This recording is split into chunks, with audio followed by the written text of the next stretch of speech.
It began with a box I should have never opened. I had been clearing out my late uncle's belongings after his passing. He lived alone for most of his life in a decaying house at the end of a dirt road, the kind of place where even silence seemed heavier than air. Most of his things were harmless old journals, scattered letters, forgotten trinkets.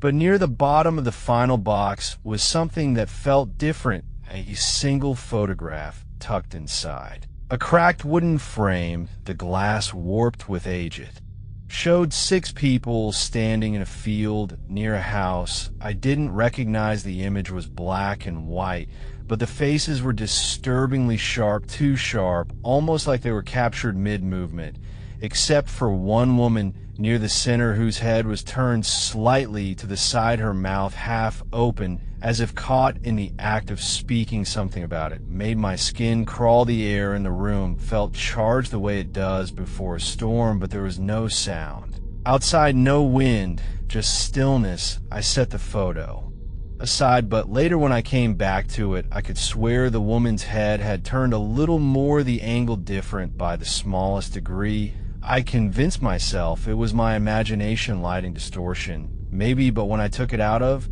the frame, the paper felt faintly warm to the touch, almost alive. I found a note behind it, folded, neatly written in my uncle's uneven handwriting. It said, "Do not look for them again," the words scratched deeply into the paper. I tried to laugh it off, thinking maybe he was slipping into some kind of paranoia before he died. But when I looked back at the photograph, the woman's face seemed clearer, sharper than before, like the image was slowly adjusting to meet my gaze. That night, I couldn't stop thinking about it, so I set the picture on my desk, intending to study it more closely the next morning. I remember staring at it before bed, the 6 figures, their eyes dark and lifeless, and the strange sense that the background of the photo, the old house behind them, looked eerily similar to my uncle's home. Even the crooked window, the overgrown weeds along the fence. When I woke up the next morning, the photograph was no longer on the desk. It was on the floor, leaning against the wall, upright, as though someone had placed it there during the night. I froze because I lived alone and I hadn't touched it since before sleeping. I picked it up, my fingers trembling slightly, and realized something was wrong with the picture again. The 6 figures were all still there, but the woman wasn't facing sideways anymore. She was now staring forward directly at the camera, her eyes black and endless. And just behind her in the far left corner, a faint new shadow had appeared, tall, thin, and featureless, stretching across the edge of the frame. I turned the photograph over, hoping to find something, anything written on the back, but it was blank still, faintly warm, the smell of dust and something else lingering on it like damp earth. I slid it back into the drawer beside my bed and tried to ignore the unease twisting in my stomach. But later that night, as I was falling asleep, I heard something faint coming from the drawer, a soft rustling like paper shifting on its own. I lay frozen, listening as the sound stopped, then started again, slower, rhythmic, like breathing. I wanted to believe it was just my imagination, the way grief and sleeplessness can play tricks on the mind. But when I gathered the courage to open the drawer, the air that came out was cold enough to sting, and the photo was face up on top of everything else, the 6 figures closer to the camera than before, their faces clearer, their smiles wider, and the woman now had her hand raised, pressed against something invisible just at the edge of the frame, as though she was trying to touch whoever was looking at her. That was the first night I dreamed of her standing in the corner of my room, her head slowly turning until her eyes met mine, her mouth opening soundlessly as her hand reached out toward the edge of the bed. When I woke, the photograph was lying beside me on the pillow, the paper damp and cold, and the faint imprint of a hand left against the frame. I didn't throw the photograph away, though I should have by morning. I tried to convince myself It had been a dream, the kind that lingers in the back of your throat and feels too real to be dismissed. I set the photo on my desk again under a pile of papers and went about the day pretending nothing had happened, pretending I wasn't thinking about the pale woman in the frame or the cold handprint pressed against my pillow, but something in the house had shifted. It's hard to explain. The air had a stillness that didn't belong there, like the moment. Before you hear a sound, you know you shouldn't. There were creaks in the walls, slow, deliberate ones, as if something heavy had begun to move somewhere inside them. I caught my reflection in the dark television screen once and swore I saw a figure standing behind me, still unmoving. When I turned, nothing was there that night.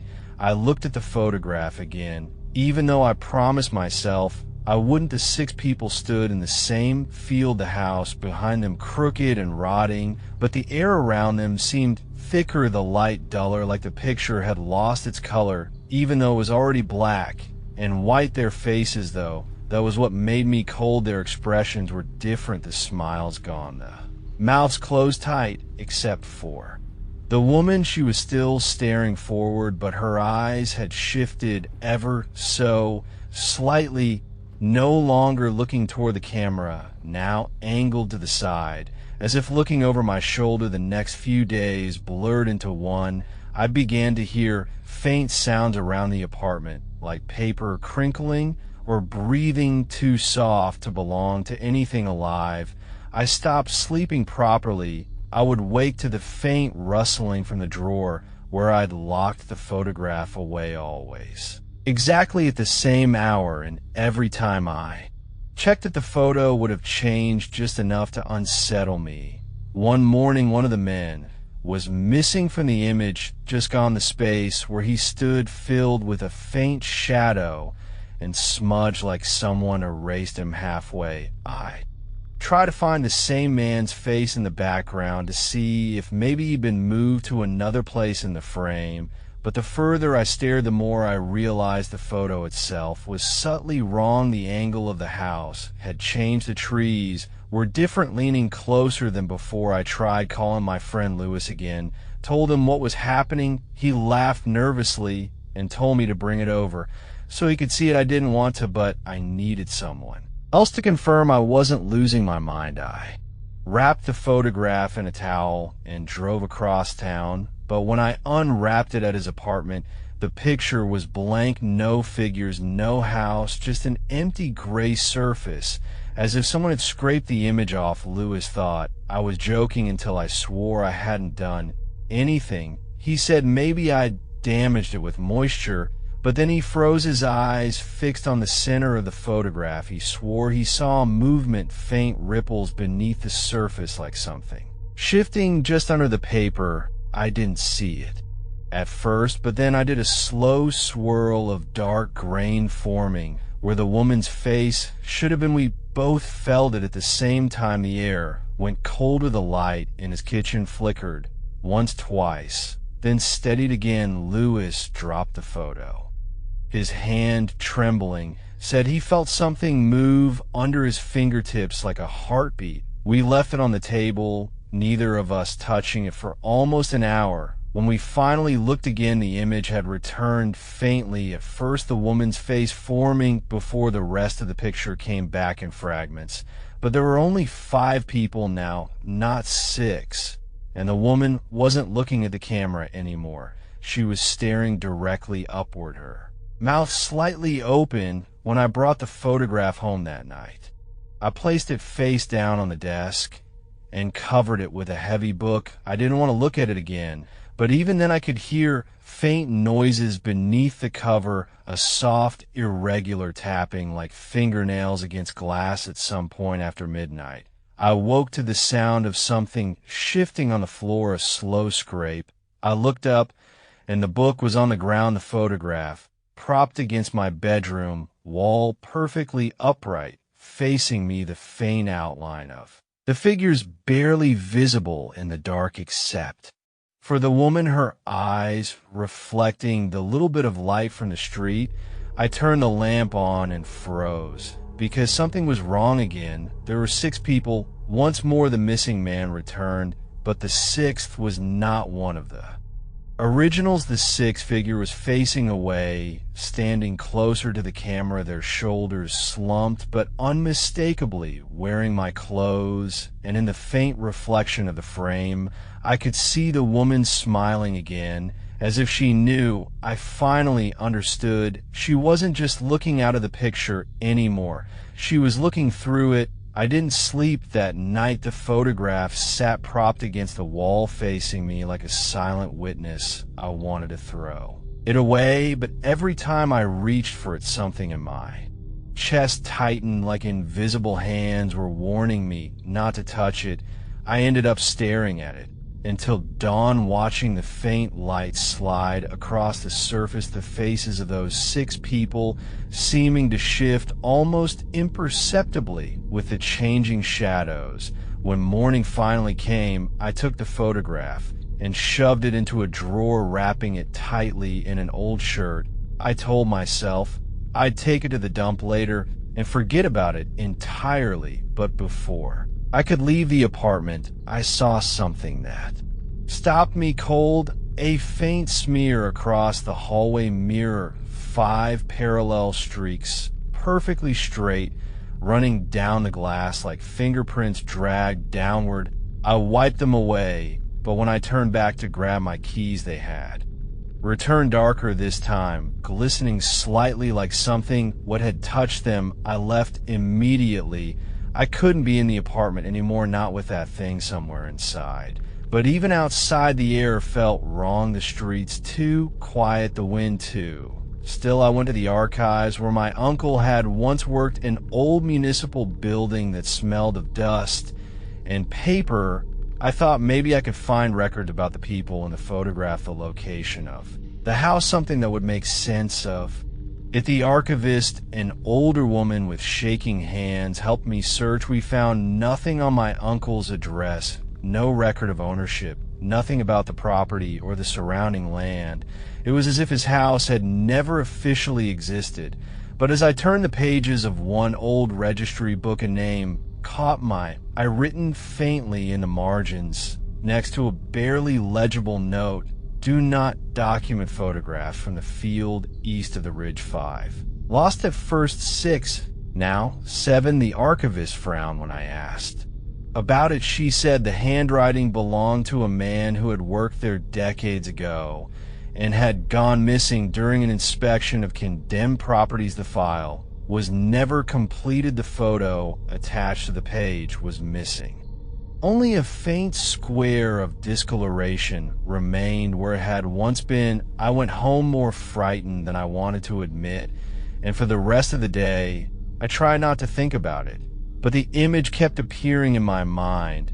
The faces, the empty field, the wrong angle of the house. As night fell, I felt the same familiar pressure in the air that came before, the rustling, the faint sound of shifting from the drawer. When I finally gathered the nerve to open it, the shirt I had wrapped the photograph in was damp and cold. My hand shook as I unwrapped it, expecting the same image, but what I saw instead was different. The photograph was no longer black and white. It had color now, faint pale shades washed over it, the field green, the house brownish gray, the sky dull with clouds. In the foreground, the woman was no longer alone. There was someone standing next to her, turned away from the camera, the back of their head, visible hair color identical to mine. I dropped the photo and stepped back, my heart pounding as something inside the walls made a low, soft thump like the pulse of a heartbeat. I pressed myself against the far wall, staring at the drawer until the sound faded. The air smelled faintly of wet soil again. That same smell from the night I first found the picture. I tried to sleep on the couch that night, but sleep never came. Sometime around 3 in the morning, I heard a whisper, faint and broken, a voice saying my name from the direction of the desk. I turned slowly and saw a faint light coming from inside the drawer, like a dim glow flickering behind the wood. I stood frozen for a long time before the light went out and silence returned. but when I checked in the morning, the photograph was gone. Only a faint damp stain on the bottom of the drawer remained later that day. When I finally looked up from my work, my reflection in the computer screen caught my attention. Something about it fell off the room. Behind me looked darker, and there was movement, faint, almost imperceptible in the corner. I turned, but the corner was empty. When I looked back at the screen, the faint reflection of the photograph was visible behind me, though I knew it wasn't there, and I could see the woman. Her mouth open just slightly, like she was speaking a word.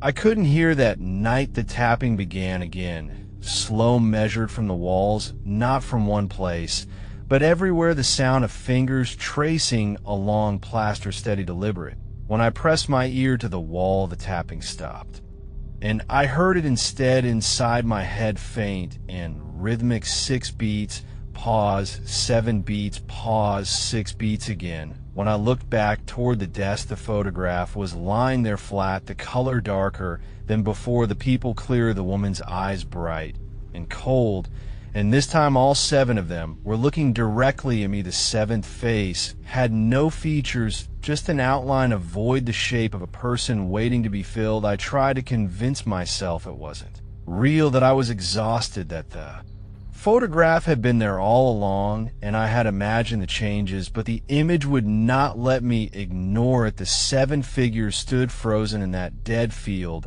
all facing the camera, their eyes catching the faint light from the lamp. It felt like they were waiting for something that night.